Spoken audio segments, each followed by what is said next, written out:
Nadaljujemo z drugim delom, ki je umeščen sredinsko in tudi naslov ima fajn tak. Na sredini verige vrednosti, to so naše tovarne prihodnosti, oziroma SRIP top. In v tem sklopu bo imela prvo prezentacijo Stephanie Mittelham in zato bom jaz tudi zdaj preklopil v angleščino. So Stephanie, we see you, you're here and ready. I'm inviting you on stage. So next presentation is yours. I will also ask to unmute yourself and I will stop the presentation so you can share your PowerPoint. So you're the first in the next set of presentations. So Stephanie, the floor is yours. Thank you, Matej. Good morning to you all. My name is Stephanie Mittelham. I'm the manager on energy and environment for the association Okoljskem. It's a very great pleasure to be with you this morning. I wish I would be with you in Ljubljana, but unfortunately it's not possible. Thank you very, very much for inviting me to your event. It's always very important for us in Okoljskem to be connected to our members and to the country. So it's really a big pleasure to be with you this morning. I'm half French, half German. My husband is Italian. I work in English. I work in Brussels. I love Europe, and I'm really pleased to present you this morning the views from Okoljskem, representing the European technology industries on this very important upcoming file, keeping many members busy in Brussels regarding the EU Sustainable Product Initiative and the Digital Product Passport. I will start briefly introducing you to the association Okoljskem. So Okoljskem represents the European technology industries in Europe. We have different types of members and sectors. We first are representing companies busy in the mechanical engineering sector, but also in the metal technology, and also in the electrical engineering, electronics, and ICT.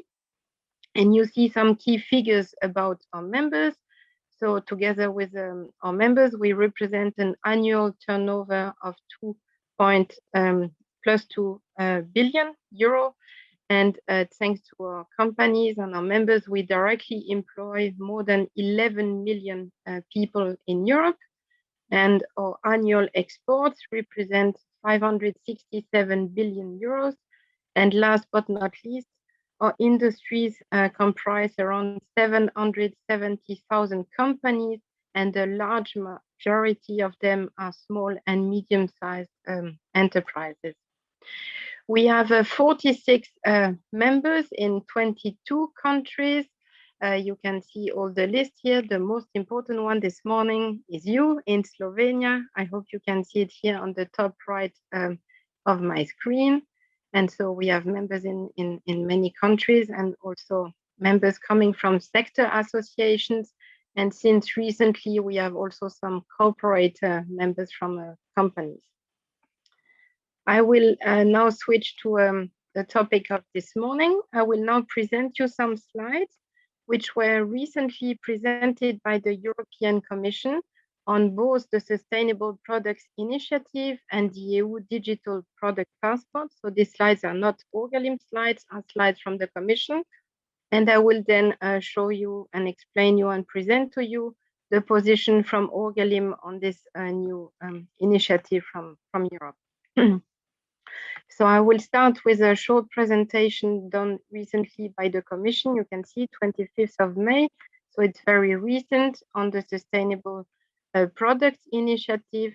So first of all, what is the overall context of this Sustainable European Initiative? You might have heard about the twin priorities of the Commission, which are green and digital. From the green side, the European Commission published in December 2019 the European Green Deal, which is very ambitious with many actions. And one of them, which is of particular interest to us this morning, is mobilizing the industry for a clean and circular economy. But under the Green Deal, of course, there are other aspects that the Commission is tackling, for example, increasing the EU climate ambition, a zero pollution ambition, biodiversity and ecosystems, and so on. So we will only focus on circular economy this morning.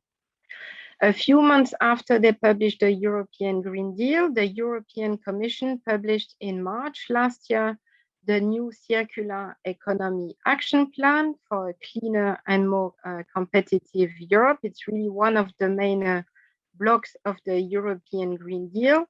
And this action plan announces many measures from designing more sustainable products, and at the end of the whole value to have less waste and more value. It's a tsunami of actions in the new Circular Economy Action Plan. There are around 35 actions in this ambitious plan, and the Sustainable Product Initiative is only one of the many actions under the Circular Economy Action Plan, but the most important one for Okoljskem is really this one action in red.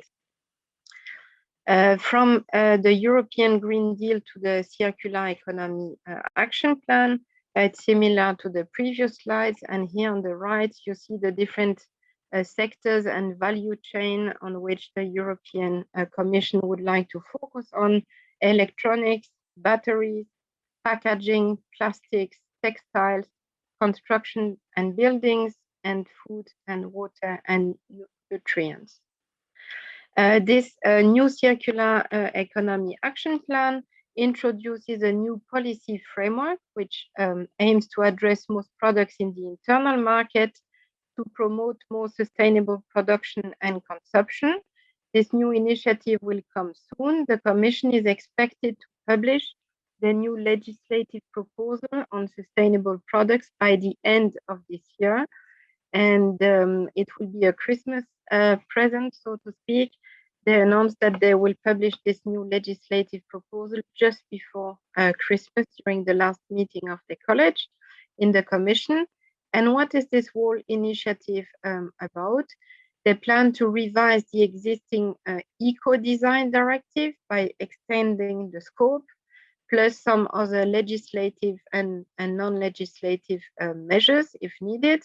This legislative proposal is prepared in close cooperation with several other initiatives under the Circular Economy Action Plan, and namely the initiative you might have heard about recently on empowering consumers for the green transition, and on green claims. You might have heard about the PEF, the product environmental footprint, which is discussed quite a lot in Brussels these days. Why is this whole sustainable product policy needed at all? The Commission came to the conclusion and analyzed based on many studies that unfortunately many products from different sectors break down too quickly. They cannot be easily reused, repaired, or recycled, and many are made only for single use, which is not good for circular economy, and that there are not sufficient incentives for manufacturers to internalize product-related externalities and act along the value chains to make their product more sustainable. And up to 80% of the product's environmental impact are determined at the design phase. And something interesting to note is that this is the second circular economy action plan from the Commission. The first one published some years ago was mainly focusing on the waste phase. And they realized that circular economy is not only about recycling. And so this is why now in the new circular economy action plan, the Commission is focusing much more on the design phase of the products. What are the objectives of this sustainable product initiative? First of all, it's about improving the durability, reusability, upgradability, and repairability of the products. But it's also about increasing the recycled content and facilitating remanufacturing. It's also about restricting further single-use and countering premature obsolescence, banning the destruction of unsold durable goods, incentivizing product as a service, reducing further carbon and environmental footprints, digitalizing the product information, product passport that we will discuss shortly, and linking also incentives to sustainability performance level, and also last, addressing social aspects throughout the life cycle where feasible. These are all the the priority products and key product value chains I mentioned to you in an earlier slide. These are the expected timelines and process of this World Sustainable Product Initiative. There's an ongoing public consultation right now, running until next week, the 6th of June. Okoljskem will respond to this consultation next week, so you will see our final response on Okoljskem website, but you are very lucky. You are the first one to hear our position today of Okoljskem. And after the public consultation, there's also an ongoing impact assessment done by several consultants to support the study from the Commission. They will come up with their results after the summer. And in September, they plan to have a discussion at the Regulatory Scrutiny Board of the Commission that will decide if the proposal is good enough or not. And by the end of this year, just before Christmas, Commission is expected to issue their new legislative proposal. This initiative is a joint exercise between different DGs in the European Commission, in particular between DG Energy, DG Environment, and DG Grow, the industry. And I just mentioned this already, so no need to repeat. This is the list of the different tasks that the consultant working for the Commission on the impact assessment is working on to support the study. And so they are working on different definitions, which are not easy. If you think about, for example, remanufacturing, what does it mean exactly? There are heated discussions between Okoljskem members on this topic as one example. The scoping of the products, so which products will be covered by the initiative. They will come up with some sustainability principles, all the different R's I mentioned to you before, recycling, repairability, and so on. Incentives, including green public procurement, new and existing circular business models, the famous product passport, different requirements. They need to come up with a methodology with some policy options, and also how to evaluate the results. Enforcement, which is very important, will be key for the success of the passport, and several consultations.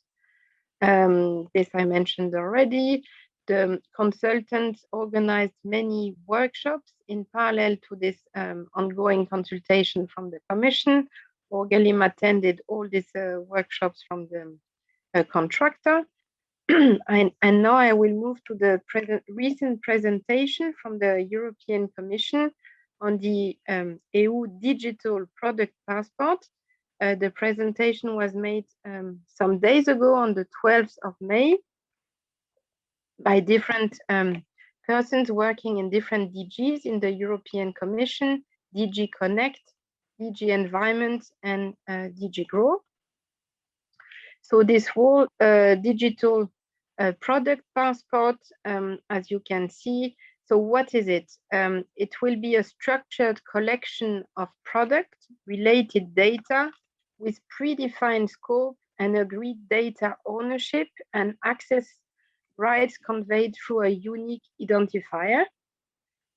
How will they do this passport? It will be a decentralized system linked with the European data space for smart circular applications.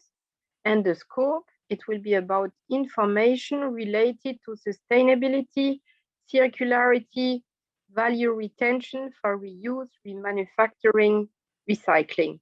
And so the whole intention of this passport is to have information throughout the whole value chain, from tier 1, tier 2 to producer, distributor, customer, and recyclers. How this product could work, and these are initial ideas from the Commission. So the idea is that every product will receive a unique identifier, a kind of birth certificate with basic information, for example, producer, model date, that will be kept on a centralized registry. An address will be created similar to an URL for the product. And when combined with a tag, the company, consumer, or public authority can connect directly to access the product's unique digital profile with some qualitative, quantitative, standardized, machine-readable data. The good news is that most of the data will stay in the place of the origin. There will be apparently no need to mirror and copy the data in centralized databases, like it is the case with the famous SKIP database about substances of very high concern in products, which is a big headache for manufacturers. So it's very nice to hear that they don't plan to do the same. So it will be a decentralized system, and registries with links to the distributed data can be managed by third trusted partners to ensure reduced cost. They mentioned also distributed ledger technologies, including blockchain, which can enable secured or encrypted decentralized data. And I'm just moving the bar to check if I don't miss anything. No, that's okay. They will also have agreed standards and protocols to streamline the delivery of the product information and systems interoperability. And for specific value chains or product groups, stakeholders are convened to identify relevant data and agree on access. Data will be encrypted where justified and agreed, for example, on grounds of intellectual property, commercial sensitivity, or privacy, which is a very big topic and very important for the industry.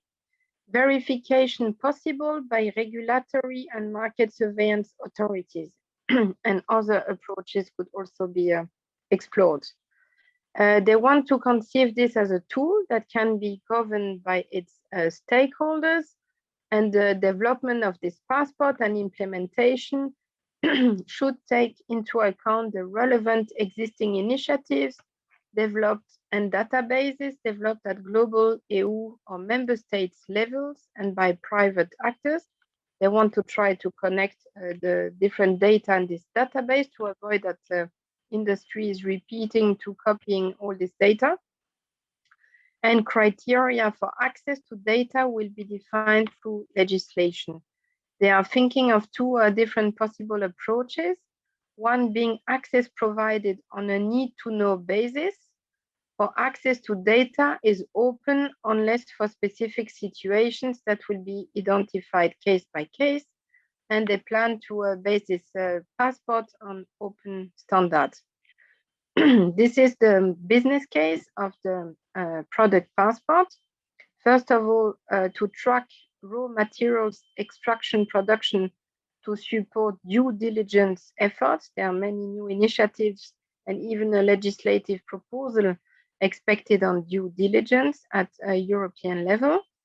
This passport, according to them, will enable manufacturers to create product digital twins, embedding all the information required either by or by customers in B2B transactions.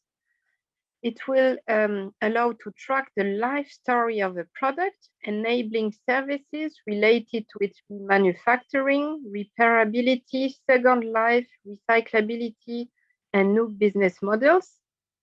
And they think it will be also be super useful for market surveillance authorities and customs authorities by making available information they could need to carry out their tasks.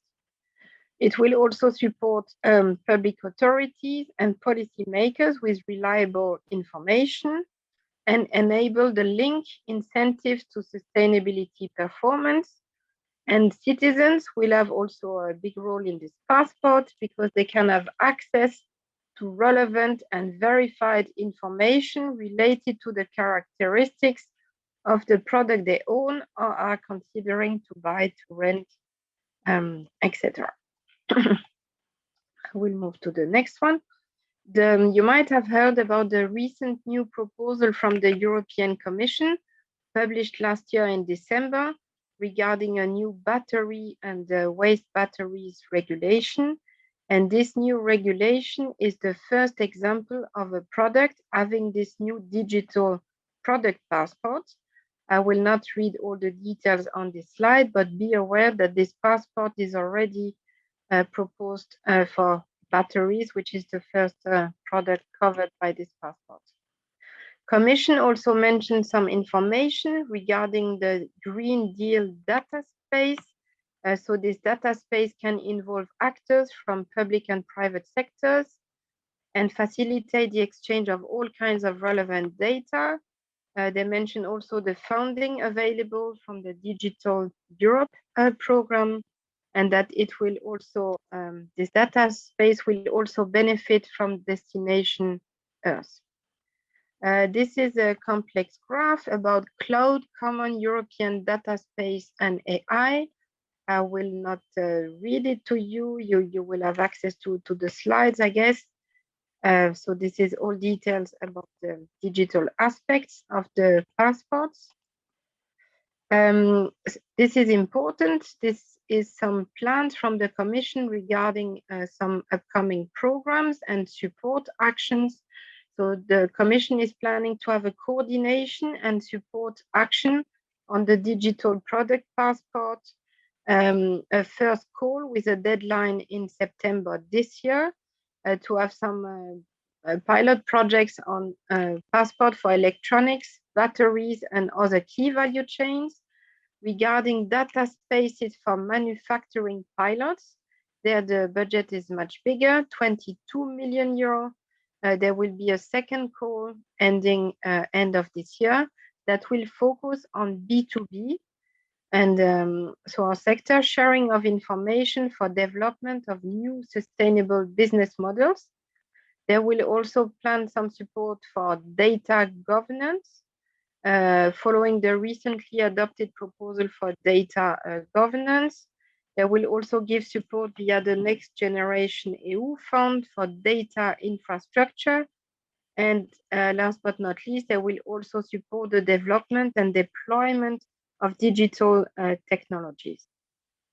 Next steps. So this product passport is expected to be introduced through this legislative SPI initiative to be published before Christmas, but details about the passport will come up later on when they will study each product separately, and the definition of the scope, IT infrastructure, technical characteristics, and so on will take place only later on after the adoption of the legislative proposal.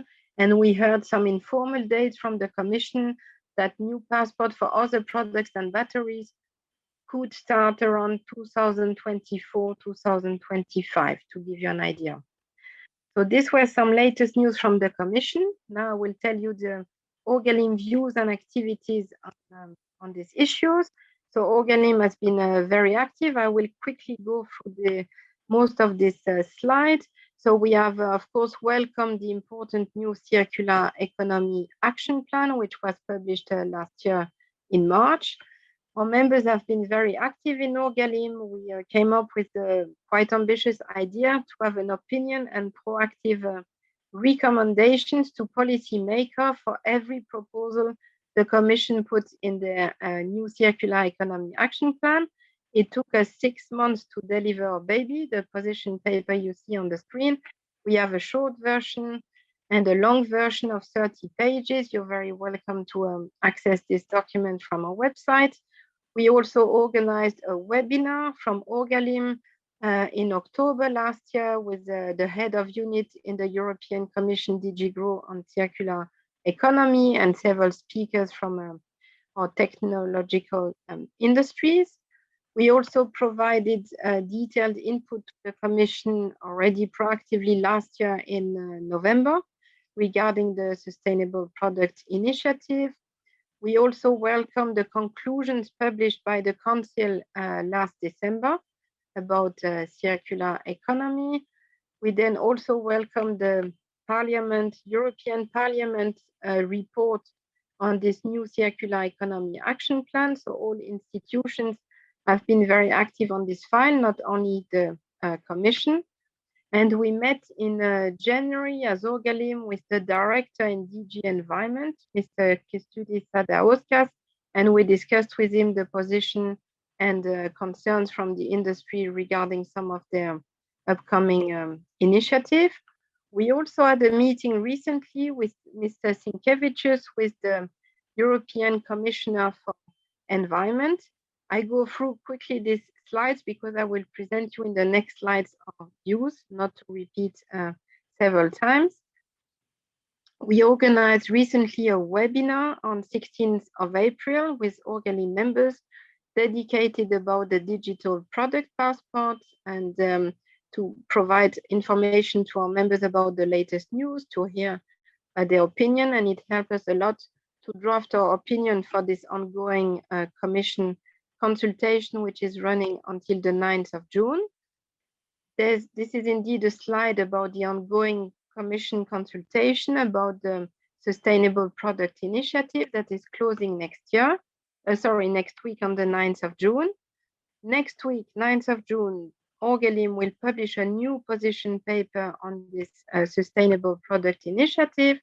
In a nutshell, our industries welcome this Sustainable Product Initiative as a key measure to further optimize the way resources are used throughout the economy and societies. Our industries are very active and they are providing solutions for this green transition. And we are highlighting a few horizontal high-level key principles to make this Sustainable Product Initiative successful. It is crucial to secure the functioning of the single market and that the requirements will be harmonized at EU level. It is very important that an impact assessment will always be conducted under the better regulation to make sure that whatever the Commission will come up with as new requirements on products, that the implementation will be workable, proportionate, and will contribute to a circular economy. There must be really proven environmental benefits that will be more important than the cost to the industry. Ensuring effective market surveillance and enforcement will be crucial for the success of this new initiative. The new requirement should follow the new legislative framework, and including the application of the CE marking and declaration of conformity. The requirements must be based on scientific assessment methods recognized for international and European standards. We came up with a SMERC principle, which must be applied. It means that the requirements must be specific, measurable, enforceable, relevant, and also not have a negative impact on the industry competitiveness. We support information on product level when it's possible and relevant. It's very important to involve the industry because we are the experts as early as possible in the development of the passport and the Sustainable Product Initiative.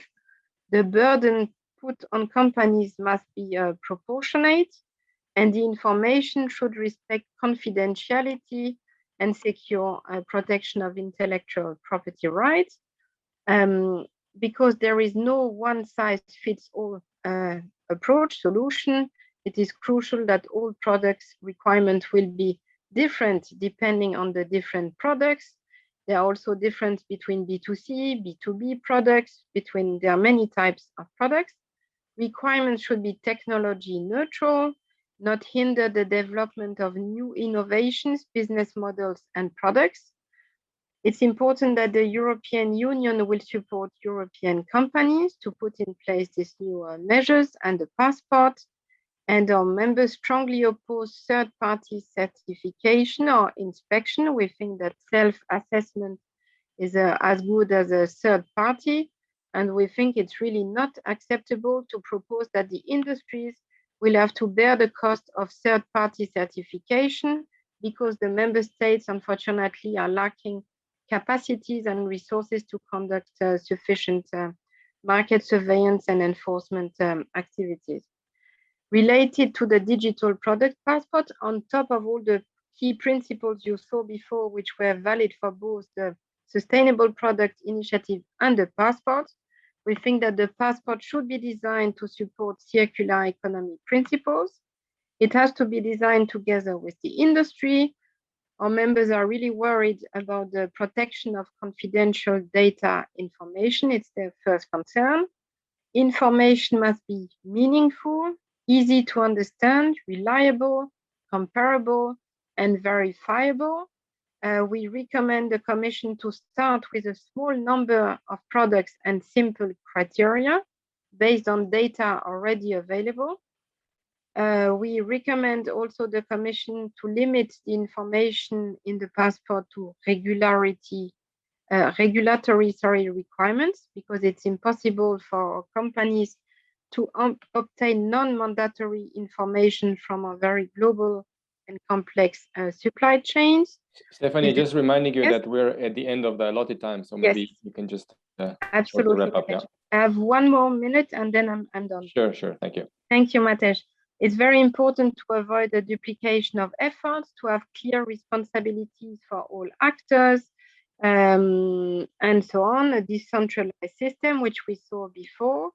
In a nutshell, so the Commission is proposing to have many information on the passport. So Okoljskem agrees with the list of legislation and standards, information on safe use and instruction. We are neutral on a few proposals you can see on the slide. We disagree with several proposals related to economic actors at the origin of information, recycled content, result of compliance tests, expected lifespan, and we strongly disagree with several proposals you see on the screen, mainly because of protection of intellectual rights. And you will see our detailed input in our proposal we will publish next week. We have also some opinions on circular business models. Policymakers should not develop business models. Eco-design, we strongly support. We strongly support mandatory green public procurement. And a few seconds left. Next steps from Okoljskem. So next week on 9th of June, we will publish our new Okoljskem position paper, which will be publicly available on our website. On the 10th of June, we will meet the new head of unit on circular economy in the Commission to present our fresh new paper. And on the last but not least, 29th of June, Okoljskem will organize another webinar on the Sustainable Product Initiative, focusing on the digital product passport. We will be very lucky. We will have 2 representatives from the European Commission, including Michele Galatola, who is the person expert in DigiGrow on the digital product passport. And you will be very welcome to join us for this webinar. That's it. Thank you very much for your attention. And I'm now available if you have any questions. Thank you, Stephanie. Actually, we have one question which will be asked live by Simon Franco. Allowed to talk. Simon, you will have the voice now. Hi, Stephanie. So thanks for a presentation, very insightful. Just I'm wondering, with this data monster we will create in Europe, I have 2 short questions. First, what is the target when this DDP should be implemented in Europe? And secondly, what European Commission will do regarding imported goods, which is a majority currently. So how we will ensure that this will not be just a leaking another one of production facilities? Thanks. Thank you, Simon, for your very important question. So the first one is regarding the target date. So as mentioned, the Commission came up so far only with a passport for batteries. And they will propose passport for other products. We don't know yet exactly which products. They did not yet decide. They are doing several impact assessment studies to study which products could have the biggest benefits from the passport. And when they will have decided this new list of products, the first date they mentioned for other products and batteries is 2024 or 2025. That this product passport could be applied. Regarding your second question about imported goods, Your question is crucial. This is one of the major concerns of members of Okoljskem. We will address this again during our upcoming webinar. Our members are very stressed. As you said, it is expected to be a data monster. And if nobody checks all these imported goods, it's really not fair for industries. We need a level playing field. So you can count on us to ask the Commission and to insist on the need to have a reliable and verified information, and how do they plan to have effective market surveillance on the passport will be crucial. Okay, thank you, Simon, for the question, and Stephanie for the answer. There's another question waiting in the chat, but I believe you can answer this in chat, because probably there's some URL, some web. It's from Anna Margetic. Where can industries find more information support for digital product passport? There's probably some link. It's not publicly available okay. on the web, but I'm very happy to share the slides I presented to you with all the participants and all your members and colleagues. You can share the slides. Okay, all right. And that will be done via Gazes, which is the organizer of the conference. Okay, thank you, Stephanie, for your contribution. And we're moving on to the next presentation, which will be done in gremo tudi na slovenščino. Dr. Niko Herakovič, dr. Miha Pipan z Fakultete za strojništvo, imate naslednjo prezentacijo. Jaz bom zdaj stop share, tako da boste lahko vidva delila. In oder in mikrofon je vajen. Ja, hvala lepa za uvodne besede, ker zamujamo, grem kar prispevku. Torej, okrog digitalnih dvojčkov je v zadnjem času kar veliko govora in seveda je nekje pomembno, da se tudi zavedamo, kakšne tipe teh digitalnih dvojčkov poznamo. Predvsem, recimo, ali vemo, da je ozadje diskretizirano, ali so to zvezni procesi in tako naprej. Potem naslednja delitev, lahko rečemo, je okrog tega, ali govorimo o procesih, torej digitalni dvojčki procesov, digitalni dvojčki učinkovitosti in pa na koncu tudi digitalni dvojčki izdelkov. Zato je zelo pomembno, ko se danes tako uporablja razširjena ta beseda digitalni dvojček, da tudi vemo, o čem govorimo. Ker danes bomo govorili o digitalnem dvojčku izdelka in je fajn vedeti, da poznamo tudi 3 nivoje tega digitalnega dvojčka izdelka, vsaj grobo deljeno. Sicer najvišji nivo je seveda tisti, ko zasnujemo izdelek, imamo 3D model in postane digitalni dvojček takrat, ko dobimo tudi neko povratno informacijo nazaj, da je zasnova mogoče napačna ali pa treba kaj popraviti, in na ta način je že postane digitalni dvojček, ker lahko spreminja potem izdelek. Potem na drugem nivoju lahko s pomočjo tega 3D modela izvajamo različne preračune, kot so trdnostni preračuni, dinamični preračuni, frekvenčne analize, napovedujemo življenjsko dobo izdelka, vse v virtualnem okolju, seveda, kar je velika prednost, in pa potem tudi testiramo različne tehnologije obdelave v virtualnem okolju. In potem pa tretji nivo izdelka, ki pa sledi izdelku od njegovega rojstva, tako rekoč od nastanka, pa do smrti oziroma do konca, do razgradnje, torej do odskrbe oziroma reciklaže. No, tu pa je to, kar smo slišali tudi v prejšnjem prispevku, zelo pomembno podatki, sledenje izdelkov, sledenje tem podatkov in pa transparentnost teh podatkov. Miha, gremo naprej. Zdaj, okrog digitalnih dvojčkov, seveda živijo od podatkov in lahko zelo veliko pripomorejo k učinkovitosti procesov, k učinkovitosti vseh faz življenjskega cikla produkta. In tu so strokovnjaki za digitalni marketing podjetja Reboot Online naredili eno analizo oziroma naredili če tako rečem, analizo oziroma raziskavo, koliko strokovnjaki sprejemajo digitalne dvojčke in koliko mislijo, da so učinkoviti.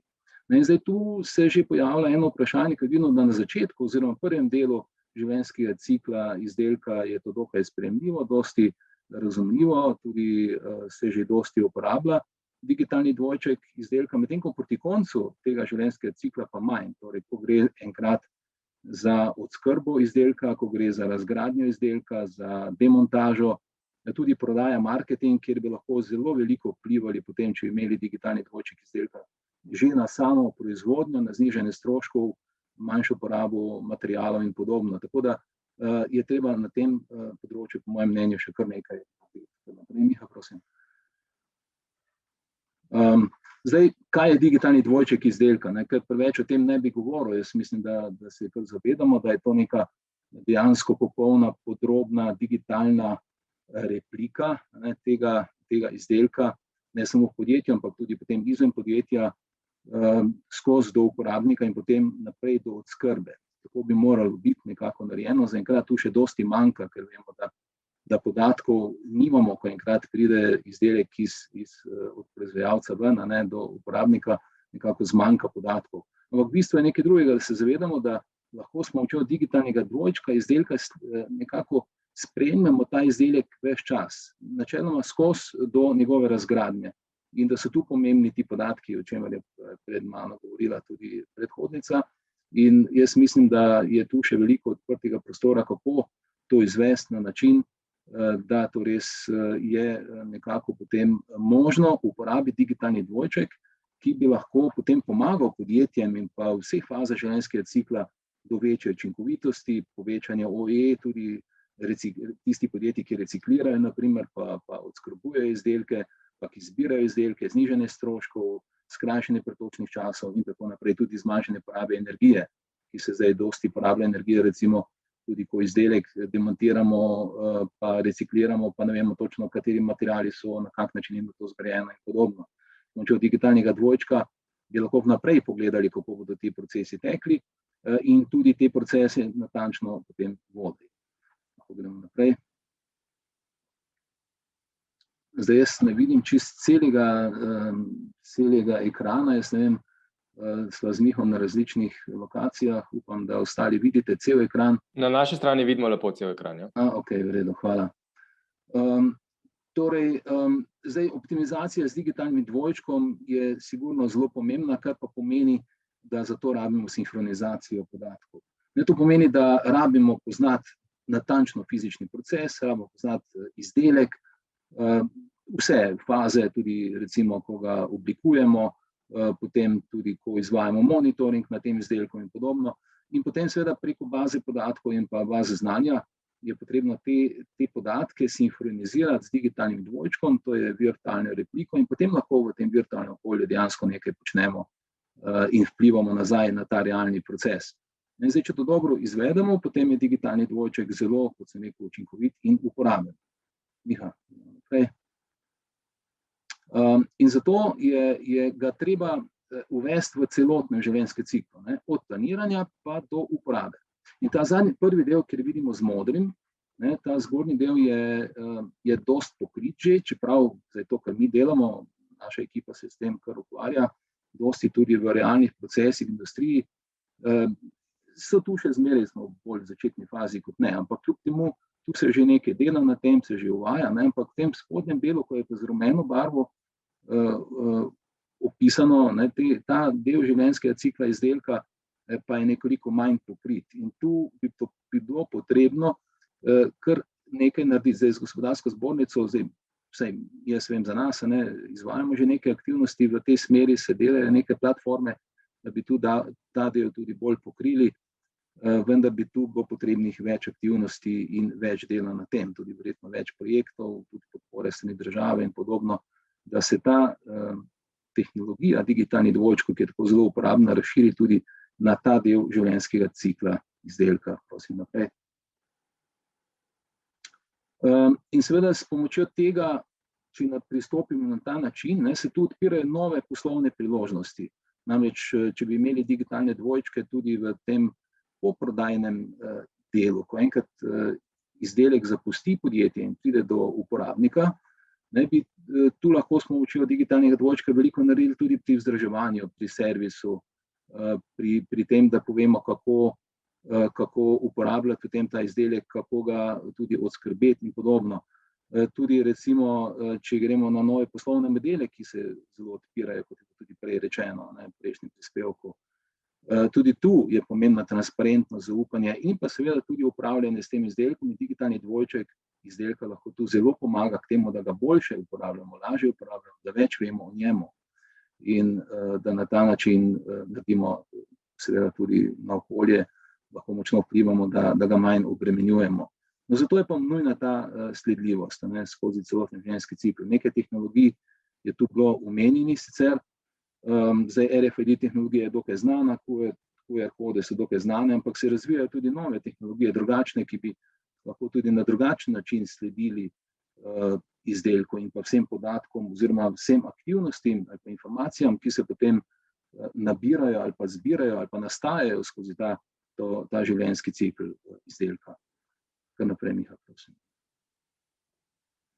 Torej podatki, te podatki so ključ do učinkovite uporabe digitalnega dvojčka in informacije. Zato je potrebna platforma. Zdaj, moja predhodnica je govorila o tem, kaj nameravajo v Evropski uniji narediti. In tu so neke iniciative, ki tečejo, vendar se tu odpira kar dosti izzivov. Imamo toliko različnih tehnologij, toliko različnih programskih orodij in tako naprej.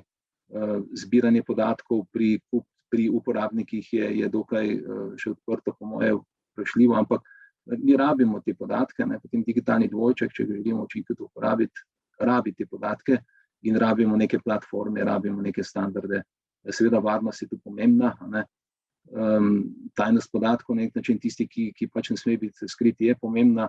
Če sem dobro gledal prejšnji prispevek, je tam bilo rečeno, da o materialih pa se ne sme kaj dosti povedati, ampak ravno tu so podatki zelo pomembni, če želimo s pomočjo digitalnega dvojčka potem tudi učinkovito pomagati pri razgradnji takšnega izdelka.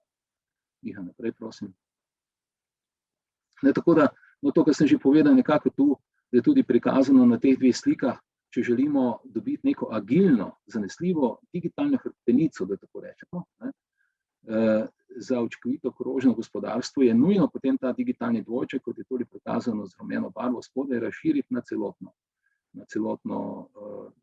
življenjski cikl, predvsem pa vse te prenose podatkov in pa standardizacijo dobro upeljati. Miha, naprej. Zdaj, da lahko to naredimo, temu lahko rečemo tudi digitalna nit. Na začetku tega nisem toliko poudaril, ampak digitalni dvojček je nek ta zgornji nivo, s pomočjo katerega lahko izvajamo simulacije v ozadju, lahko izvajamo analize, predikcije in sprejemamo neke odločitve, da pomagamo potem v procesu življenjskega cikla izdelka speljati zadevo bolj učinkovito.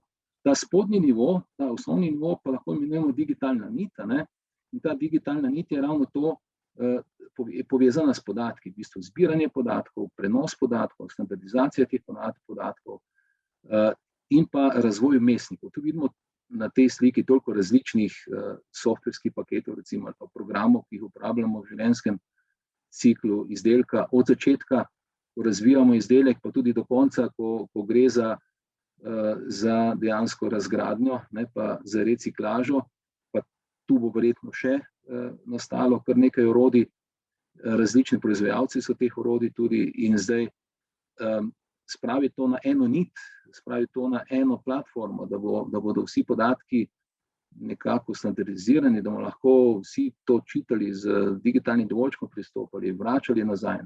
Tu so hudi izzivi.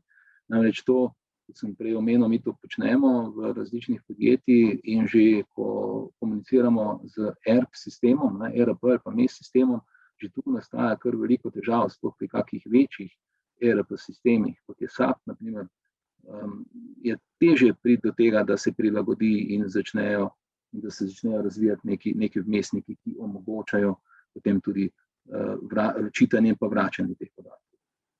Gremo naprej.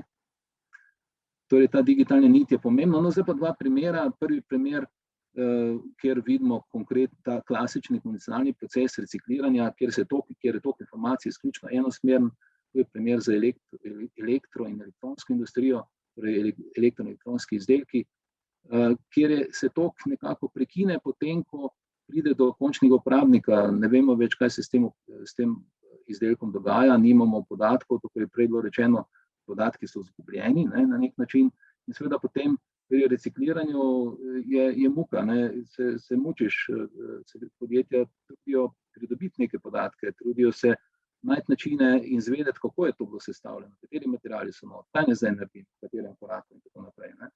Tako da tu je nujno narediti naslednji korak. Miha, prosim, če naprej. res uvedemo ta digitalni dvojček, ki je ta vmesnik med obema svetovoma in s pomočjo tega in pa digitalne niti, pa bi lahko tudi uporabniki, pa tudi na koncu, če rečem z eno besedo, reciklanti, ali pa tisti, ki oskrbujejo izdelek, imeli pogled v celoto. To ni več potem enosmerni tok informacij, ampak je dvosmerni tok informacij, se nadgrajuje tudi izdelek, če vidimo, da je pri demontaži problem, če vidimo, da je pri recikliranju nek problem, lahko te informacije dobimo že nazaj, spremenimo zasnovo izdelka in na ta način je to en kibernetsko-fizični sistem v celotnem življenjskem ciklu izdelka. In na ta način seveda dosežemo tudi velik vpliv na okolje, zmanjšamo obremenjenost okolja, težko reči za koliko, ampak lahko rečem, da kar zelo, glede na to, da vidimo že zdaj, da kadar uporabimo digitalni dvojček v procesih, življenjskem ciklu izdelka, da hitro pridemo do znižanja vpliva in na okolje, recimo zmanjšanje energije in tako naprej, tudi tam do 20–30%, lahko celo več, tu je še veliko odprtega in veliko možnosti. Tako, zdaj kolega Miha Pipan bo pa nadaljeval. Miha, izvoli. Hvala za besedo. Lepo pozdravljeni še z moje strani. Sem Miha Pipan iz Fakultete za strojništvo in skupaj z GZS-jem, Zbornico elektronske in elektroindustrije, sodelujemo pri razvoju digitalnega dvojčka. Zdaj, glede na naša specifična znanja, torej laboratorija Lasin, kjer sem zaposlen, smo uspeli popisati del podatkov, ki so vezana na sam proizvodni proces in povezujejo tudi procese od prodaje, proizvodne, končne uporabe in tudi reciklaže izdelka.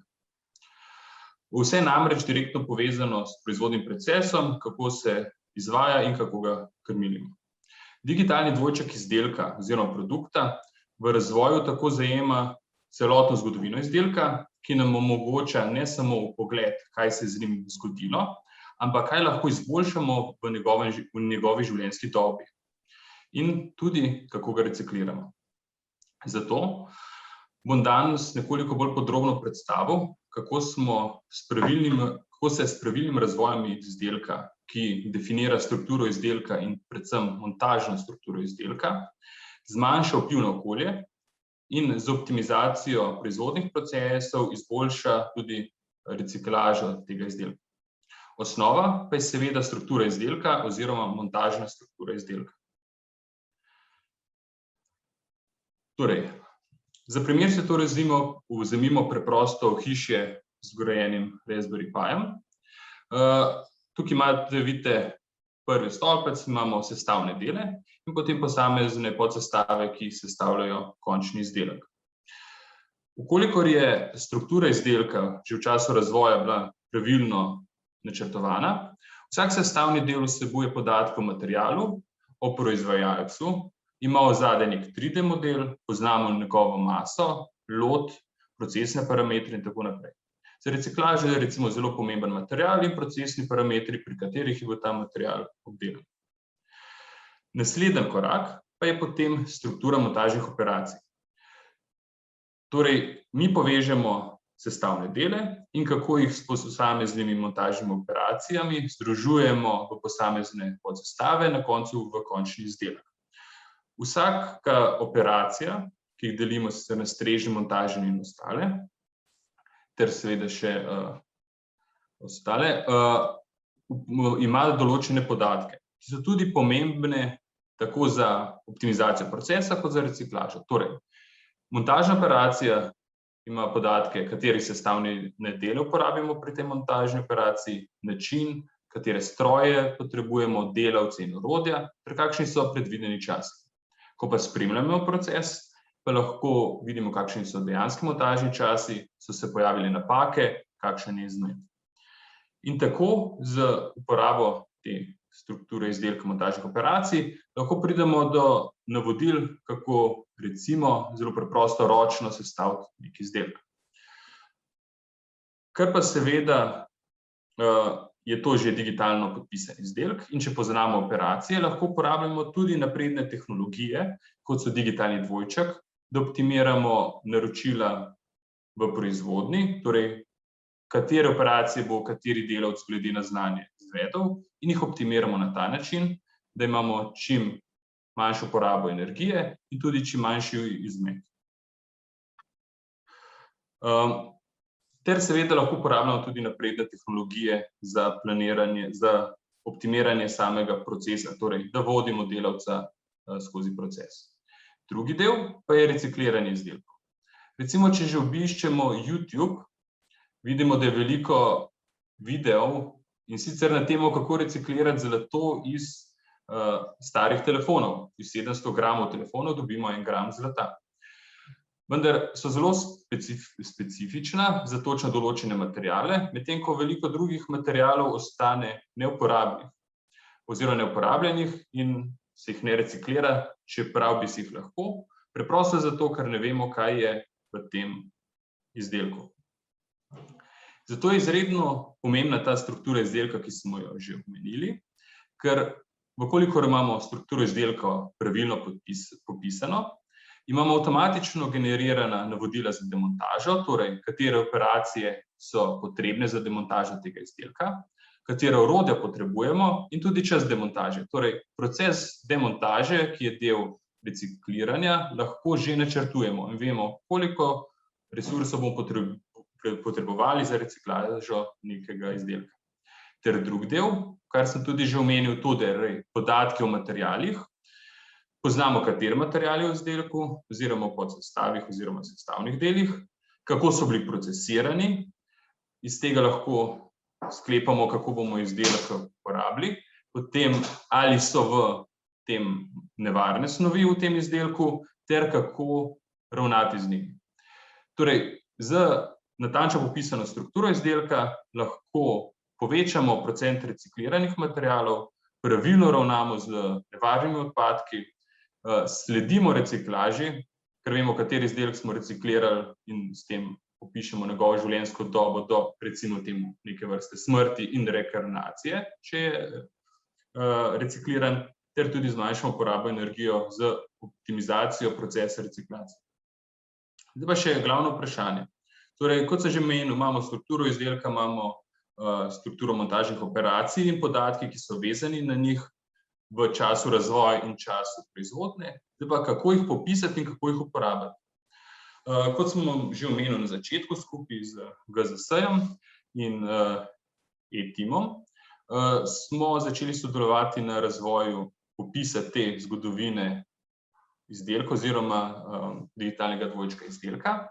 E-tim je v osnovi namenjen s tem, da si delimo tehnične podatke izdelkov in uporabljajo različne vrste zapisov. Torej, lahko imamo številke zapisane, lahko imamo slike, potem razne besede. Torej, to je čisto tehnična omejitev samega e-tima, omogoča pa tudi JSON formate. Zato smo mi razvili način, kako smo popisali strukturo izdelka, strukturo montažnih operacij, skupaj s opisom procesa, kako se je izvajal, procesnimi parametri, materialom v izdelku in vseh podatkih, ki smo jih omenili, in jih zapisali zdaj trenutno testno v e-tim in tako dosegli naslednje, da smo sicer trenutno samo na nekih testnih izdelkih opisali celotni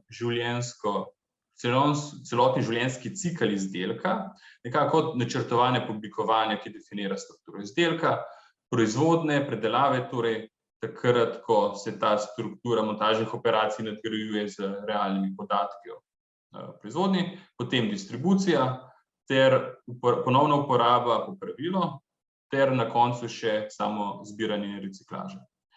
Torej, čisto izhajali smo izdelka in popisali njegov življenjski cikel glede na strukturo in ga testno že implementirali v e-tim, skupaj s GZS-jem.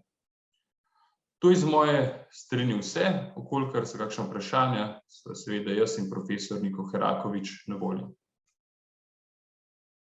Super, najlepša hvala obema. Imamo eno vprašanje, v chat noter je prišlo, sem ga kopiral še tako, da so vsi udeleženci videli, od SM Bašič, se mi zdi, da bi tako bilo pravilno izgovorjeno, ni čisto polno ime. Mogoče bi bilo smiselno podati kak komentar v zvezi z vprašanji varovanja pravic intelektualne lastnine. vzdolž vrednostne verige, ne, in digitalnega dvojčka. Mislim, da malo omenjeno je že bilo, mogoče še malo več na to temo. Ja, sigurno je to, če mogoče jaz prvi, sigurno je to delikatno vprašanje, ne? Okrog tega. Jaz mislim, da tu je treba rešiti tako pravno, kot tudi tehnično. Tehnično zdaj poskušamo seveda reševati na način, da zakodiramo določene zadeve. Blockchain recimo bi lahko bil tu ena zadeva, tehnologija, ki bi to omogočala, ne? Da so podatki varni, vendar ko se enkrat v kibernetskem svetu je varnost resnično zelo vprašljiva. Recimo mi sodelujemo dosti s Telekomom Slovenije, tudi na tem področju, in Telekom Slovenije nudi določene recimo cloud computing, govorimo o cloud computingu, ker tu brez cloud computinga ne gre, ne? Določene možnosti, kjer zagotavljajo, da to nekako ostane le doma, vemo, kje je to shranjeno, vemo tudi okrog pravnih zadev, kaj pomeni dostop do posameznih podatkov, kdo lahko z njimi upravlja, na kakšen način in tako naprej. Definitivno pa mora to biti v celotni verigi vrednosti, po mojem mnenju, nisem pravnik, ne, ampak mora biti z pravnega vidika to določeno, podpisane pogodbe, NDA in tako naprej, da bo to rešeno. Z tehničnega vidika, no, kot smo rekli, pa je to drug pogled, mi poskušamo rešiti to tehnično, zdaj z pravnega vidika, bodo pa najbrž morali še drugo. Upam, da sem vse malo odgovoril. Ja, imamo pa še eno vprašanje od Simona Franka, zdaj smo ga že malo navajeni, tako da Simon kar.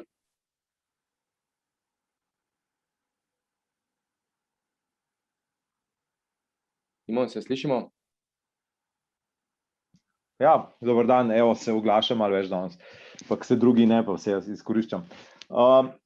Jaz moram reči, da čisto ne razumem, to bomo naredili enega velikega monstruma, pa ne vem točno, kaj rešuje ta monstrum, ne, podatkovnik, ki ga bomo uvedli, digitalni pasoš, ker v bistvu to, da se ne ve, kaj so končni proizvodi, se jaz s tem ne strinjam. Mi čokoladno torto poznamo.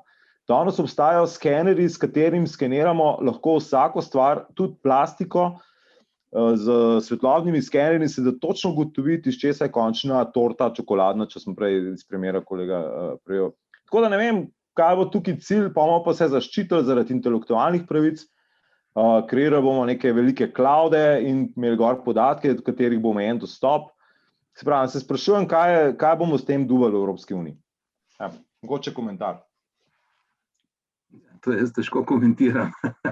Ja, ta pasport je bil prej od Stefanija, mogoče. Moja predhodnica bolj, ampak lahko pa rečem to, no, da seveda tehnologije je zelo več, mislim veliko, ne, različnih. Ni nujno, da vse povsod pride ena tehnologija, po mojem mnenju poštev, ne. Imamo primere, kjer recimo skener ne more priti v poštev. Po drugi strani je pa tako, mi se veliko ukvarjamo z montažo, veliko se ukvarjamo to, kar je kolega Miha Pipan prej razlagal, in če te informacije pridejo potem do končnega uporabnika in pa predvsem, če pridejo do tega, da tisti, ki zbira izdelke in tisti, ki reciklira, ve tudi, kaj je uporabnik s tem počel.